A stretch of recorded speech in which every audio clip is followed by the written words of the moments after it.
First, I wanted to thank all of the volunteers that came out yesterday to rent the parking places in our parking lots to the 500 Festival Parade. I got word this morning that we grossed about $800, so that was good to hear.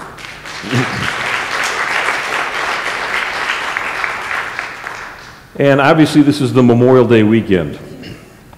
And Memorial Day actually started back in 1868 after the Civil War as a way to encourage people to go and decorate the graves of all of the soldiers that had been killed, 600,000 during the Civil War.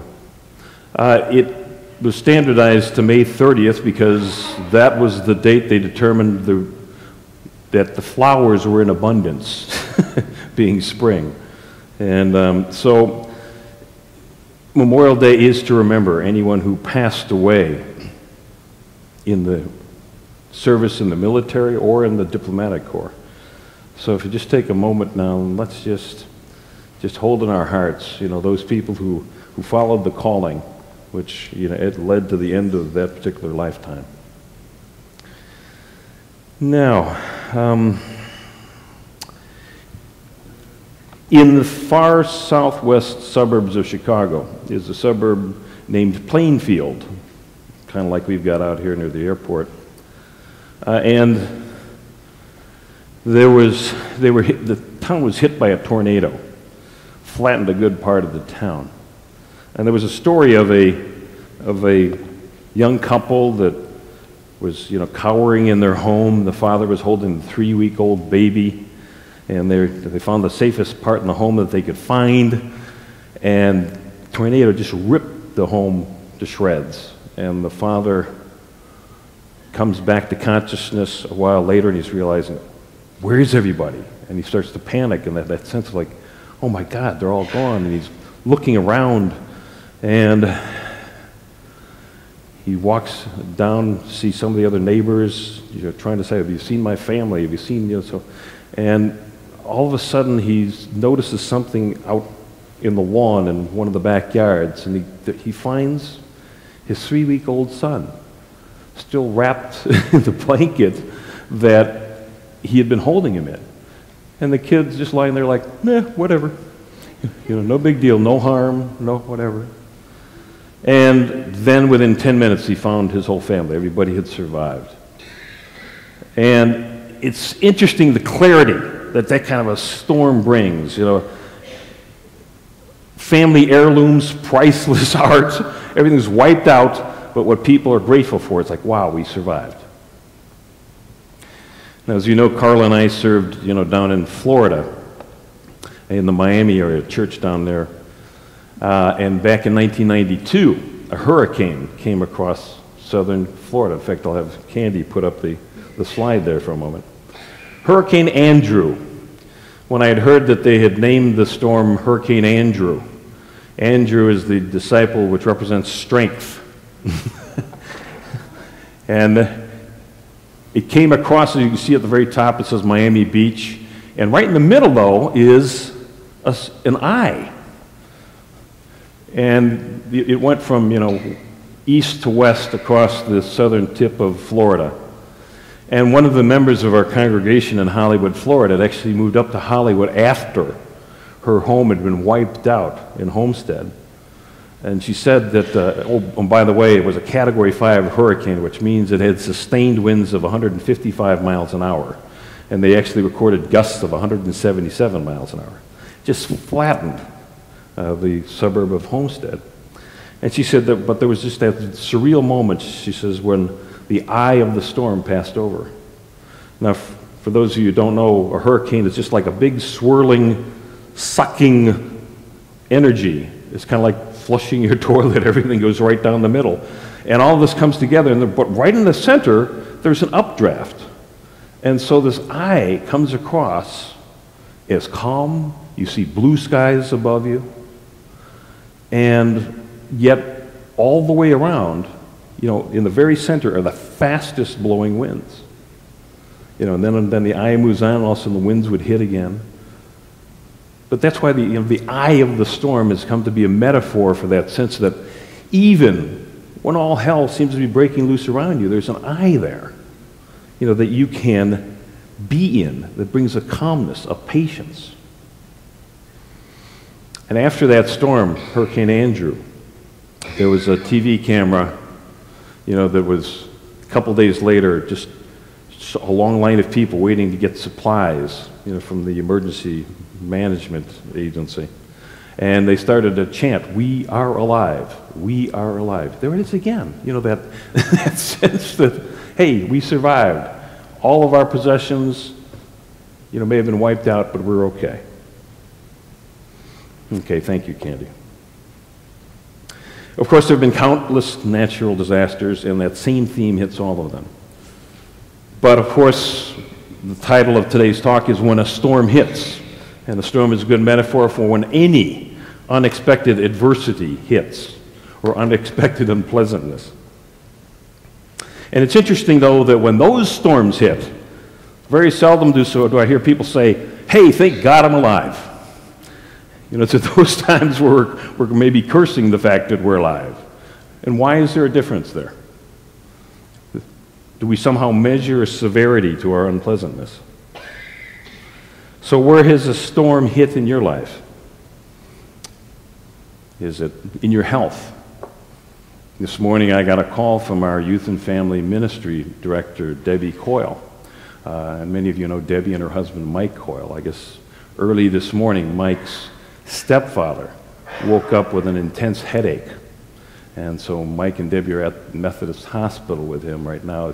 She says the good signs, he's speaking and all, but they want to do an angiogram just to make sure that he hasn't had an aneurysm. Is it in your occupation? Did you lose a job? Or has the company that you worked for closed, suddenly pushing you out to start a new adventure? And what about a relationship? Is there a breakup? Is there some unpleasantness in the relationship? What about finances, unexpected expenses? Or maybe a blockage in the cash flow, like Karen was mentioning just a few moments ago. We seem to get altitude, and then suddenly, especially these last 5 weeks, we had some unexpected expenses come up, and suddenly the revenues were down. But also, what about in your spirituality? I don't know of anyone or any ministers that has not had a dark night of the soul.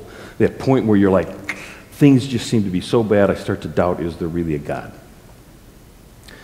The good news is, even if you doubt that there really is a God, God has not lost his faith in you, or her faith in you. In the eye of the storm, there is, in a spiritual sense, also an eye of the storm, a place that we can go where there is peace that passes all understanding. And as I've said a few times, there's no need to be more spiritual, because we're already a spiritual being having a human experience. So when the brown organic material hits the rotary oscillator, can we have the presence of mind to turn to meditation and prayer? Say, okay, God, show me the good in this, and show me what it is I need to do, because I haven't got a clue. And then an idea will come. Sometimes that idea might be to just sit tight, I'm on this. But just being willing to follow the guidance that comes to us. God is available 24/7. And you're always connected to God because you're a part of God. You're a cell in that energy, that creative energy that is God. So while you may feel like giving up, God is not going to give up on you. Now, as many of you know, Unity's headquarters is right outside of Kansas City, Missouri. And in downtown Kansas City, Missouri, in the 1880s, they built the Hotel Savoy. I'm going to have Candy put up a slide of its lobby. Now, the 1880s, for those of you who know U.S. history, was a time of just the abundance coming out of after the Civil War. There were people that were just proud to build infrastructure in our country and to build buildings that people would be proud of. And they would invite artisans from all over the world, to take part of it. Now, they were trying to replicate the Savoy Hotel from London. And one of the groups that they had come over were a group of Italian tile masters. And I'm going to have Candy show you the next slide there. So they laid these small Italian tiles on all of the floors of the main floor. Just beautiful work, and it's been that way since like the 1880s. But the interesting thing is when you come in and you look at the pattern, and you're like, oh, wow. And I can't really notice one here, but they say when you look at the pattern, occasionally you'll see that there's a flaw. Like, say, right in the middle of the red, there might be a gray tile, and it's like, what, did the guy goof? Yet there's an explanation and a sign up on the wall that said these were Italian artists from the 1880s. And they made very sure that they did not make a perfect floor. Because only God is perfect. And if we were to try to create something perfect, God would be angry at us. Well, that's the way it was in the 1880s. Now, the interesting thing about human existence is that we make mistakes. But I don't feel like we should set an intention to make mistakes.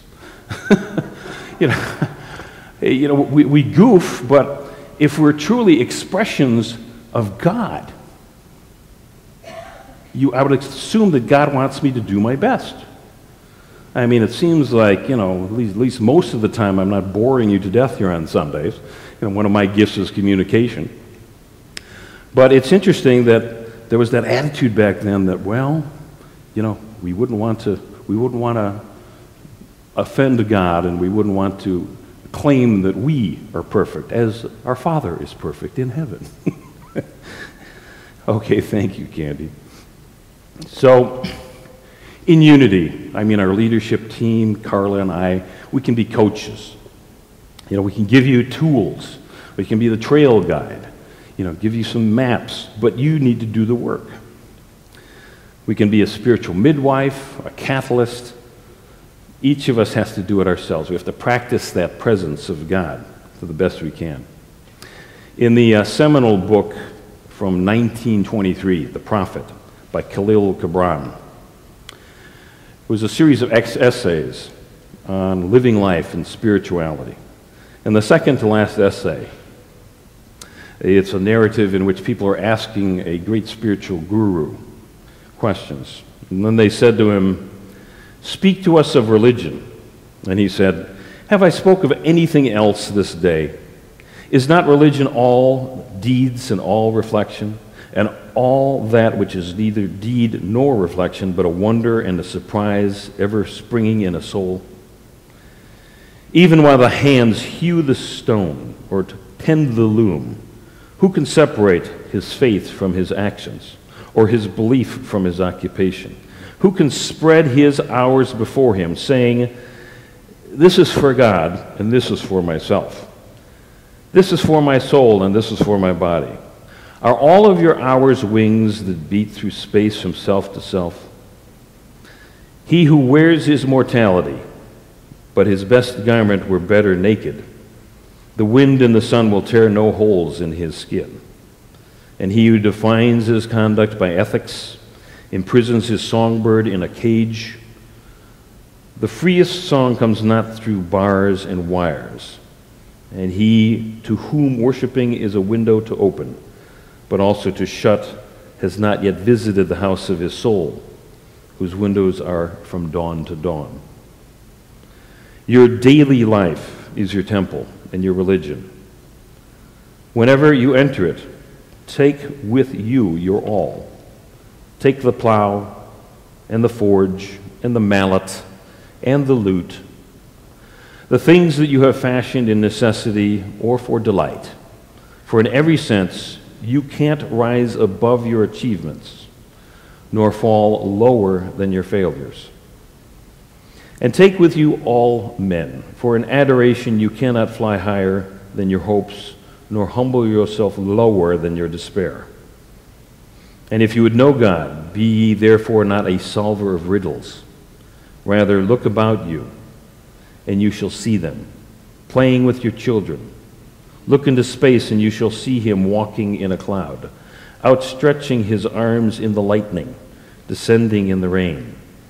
You shall see him smiling in flowers, and then rising and waving his hands in trees. That's from The Prophet by Khalil Gibran. But it's interesting how many of us still have some lingering remnants of that 1880s mentality. You know, I'm a worm in the dust. You know, God save me. Our existence, as I mentioned before, may be flawed. But it's imperative that we do not allow our mind to believe that we're separated from God. We are one, and we're always one. We're also connected with each other at the spiritual level. That's why we're all here, is to bring out the best in each other. What we think about God says more about us than it does about God. If we believe that God has limits, that's what we'll experience. If we believe, though, that God is more powerful than anything that we're facing, and that we are a part of that God and can be guided by that God, and that this challenge in our life would not be there if it were not for our highest good. So when a storm hits, do we turn to God? Or do we say, God, I got this. I know you're busy, but I'm afraid you might lose my file. You know, can we truly turn to God and know? A boat needs an anchor, especially when the sea does get rough. In the New Testament letter to the Hebrews, 6th chapter, 17th and 19th verse. So when God desired to even show more convincingly to the heirs of the promise the unchangeable character of God's purpose, we have this as sure and steadfast anchor of the soul, a hope that enters into the inner shrine. That anchor. And we're heirs to the promise. Heirs to the promise. Heirs to the promise that you are one with God, and that anything that's pitched at you is something that you can overcome. Prayer is the most highly accelerated mind action known. Faith is where the rubber hits the road. In fact, Emerson, one of his quotes is, prayer is the contemplation of the facts of life from the highest point of view. To not place our faith in God is like willingly walking out of that eye of the storm into that inner wall where the winds are the highest and most unpleasant. So how do we remember to do that? Now, we all learned younger in elementary school that there were the 3 R's of elementary school education, right? Reading, writing, and arithmetic. Well, I'm going to give you the 3 R's of adversity. I'll have Candy put up the slide here. Recognize, remember, and rejoice. Recognize, remember, and rejoice. The first R, recognize, is to recognize when things are unpleasant. Recognize how quickly the mind will try to make a meaning out of it, and you'll be sucked into the drama of the situation. Because it's at that very moment that we need to say, whoa, wait a minute here. Whatever we focus on expands. So if we focus on a problem, a challenge, an illness, whatever it is, that's what's going to expand. Remember we are one with God. Our minds are open to the divine mind. We have divine ideas always available to us. We just need to, 1, believe that they exist, and 2, be willing to express the ones that come to our mind. We are the heir of the promise. We are spiritual beings having a human experience. And the third R is oh, wait a minute. I've got a gospel verse here for this, remember. Gospel of Mark, 12th chapter, 28th verse. One of the scribes came up and asked Jesus, which of the commandments is the greatest of all? They were arguing over which of the 10 commandments was the most important. And Jesus answered, the first is, hear, O Israel, the Lord our God, the Lord is one. And you shall love the Lord your God with all your heart and with all your soul, and with all your mind and with all your strength. The second is this, you shall love your neighbor as yourself. There is no other commandment greater than these two. The third is to rejoice. We are the heir to the promise. So when the organic material hits the rotary oscillator, just know it's okay. God, show me the goodness. God, together we got this. We got this. I'm going to trust and know that I'm going to emerge from this stronger, wiser, and more prosperous. Now, if you're concerned that you might become separate from God, or that you've done something that would remove God's protection of you, I want to give you a metaphor. Now, my dad, who's still alive out in California, and both my mom and dad have had their health challenges lately. My sister's living with him full time. But he held 2 jobs as an adult. He was an iron worker. These are the guys that, actually weld together the steel structure skeletons of buildings. And he was a firefighter. Now, as a welder, I'm going to have Candy put up a slide. What they do is, when you have the 2 pieces of metal come together, they use this superheated torch, or sometimes electricity, to weld the 2 pieces of metal together. They actually melt and come together. There's a synthesis, a fusion that happens between the 2 pieces of iron. And go ahead and show the next slide there, Candy. And then you get this thing that looks like liquid metal. And you can see you've actually got a plate that's perpendicular to the other one. Now, what they've discovered in welding steel together is the weld will not break. The 2 steel plates that are held together, if it's under so much stress, it's not the weld that's going to break. The steel would actually break before the weld. In fact, on September 11th, in the remnants of the building, none of the welds broke. It was other parts of the metal that ended up breaking. So you are welded to God. There is nothing that could have happened. There's no stress. There is no illness. There is no challenge that can come into your life that would cause a separation to happen, even though it might feel like it at times. You got to know that God is there, just saying, okay, when you're ready, we got this. So, when a storm hits, recognize, remember, and rejoice. I'll have Candy move on to the next slide. Our closing story is a 2-minute video from Steve Hartman of the CBS Evening News.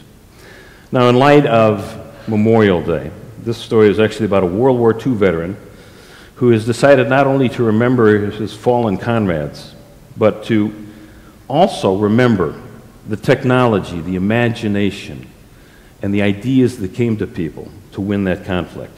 And it has an interesting connection to Indiana. 3 days a week, 90-year-old Ernie Andrus puts on his support stockings and tennis shoes, gently lowers himself out of the RV he's been living in since October, and slowly returns to his mission. The older I get, the slower I go. To become the oldest person in America to run across America. I'm running the whole thing, every step of the way. He began 8 months ago near San Diego. He's now about 100 miles east of Phoenix. Ernie obviously loves running, if you can call this that. But the World War II vet says there's another, much greater purpose here. You want people to know what the war was all about and what it took to win it. Specifically, this old Navy man is running to raise awareness for one of the unsung heroes of the war, a ship he served on called an LST. It stands for Landing Ship Tank, and it's how the Allies got heavy equipment onto beaches. The U.S. built more than 1,000 LSTs during the war, but today, only one remains in its original configuration. It's parked here on the Ohio River in Evansville, Indiana. And Ernie says if he can run across the country at 90, the least you can do is drive to Indiana to see the thing. This shouldn't be forgotten. Eisenhower and Churchill both made a similar remark that it's the ship that won the war. Won the war? Yeah. Without them, how could you taken all those islands? How could you even took Normandy? Which is why, 70 years later, Ernie Andrus is out here returning the favor. out here pretty much by himself. He runs 5 miles, gets a ride or hitchhikes back to his vehicle, and then runs another 5 miles 2 days later. He's hoping to reach the Atlantic by his 94th birthday. If you fail, you're a crazy old man. If you succeed, you're a hero. And given that he already helped liberate the world, my money's on Hero. Again. Steve Hartman, on the road, in the middle of the Arizona desert.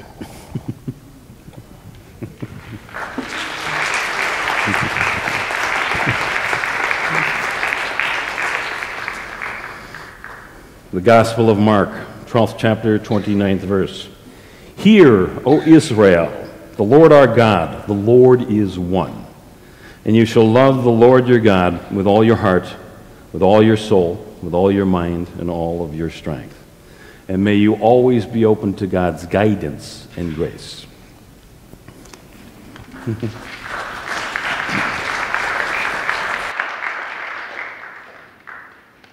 It's now time for our tithes and offerings.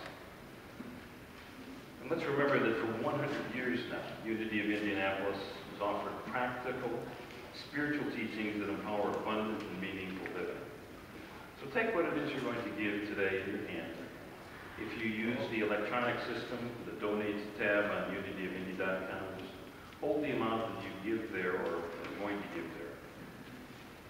And open your heart and pour love into it. Know that whatever we give lovingly and unconditionally comes back to us multiplied at least 100 times. And then let's say the affirmation on the screen together. Divine love, through me, blesses and multiplies all that I am, all that I give, all that I receive, and I am grateful.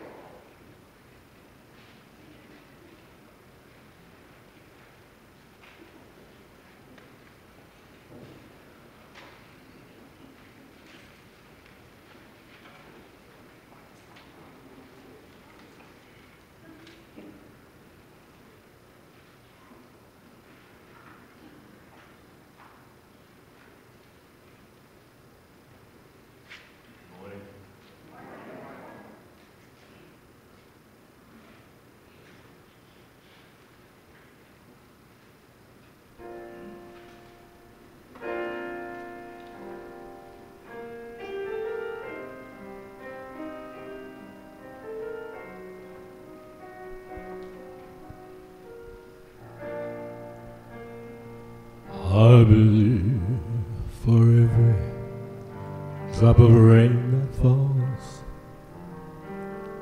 a flower grows. I believe that somewhere in the darkest night a candle glows. I believe for everyone who goes astray, someone will come to show the way. I believe, I believe, I believe above a storm, the smallest prayer can still be heard. I believe that someone in the great somewhere hears every word. Every time I hear a newborn baby cry, or touch a leaf, or see the sky, then I know why.